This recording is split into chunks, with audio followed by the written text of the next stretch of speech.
Everyone knows that Pesach comes from the word Pesach, a mouth that speaks. We spend the evening, Leila Seder, we spend the night speaking, using our mouth for holy tongue.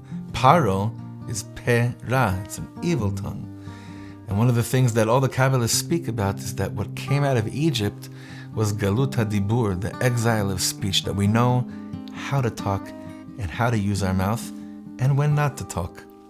The story is that Reb Mendele Voigtker, who was actually known as the Silent Rebbe because he barely spoke, he had a son-in-law, a very holy son-in-law named Reb Nechemya. And this Reb Nechemya lived in Warsaw.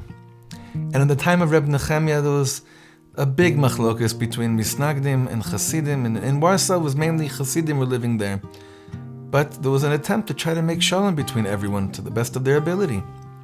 At the time, Reb Chaim Brisker's father, the famous Rabbi Yoshe Ber, he traveled from Lithuania to Warsaw, and he stayed by this Reb Nechemya. So when he returned back to Lithuania, and they asked him, so what do you have to say about this Reb Nechemya? They wanted to know, like this Chassidic Rav, what he thought about him. So Rabbi Yosef Ber said like this, something very, very important. He said, he treated me like a king. He's so poor, barely had anything.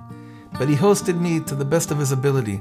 But I will tell you one thing about him. It's easier to somehow pull out 20,000 rubles from this guy than to pull out one unnecessary word.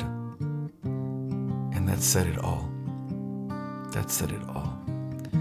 Yeh Ratzon and the Zchut of Pesach, the night where we begin speaking what the Torah tells us to speak, our world of speech will become so much more refined and will only really speak what's necessary.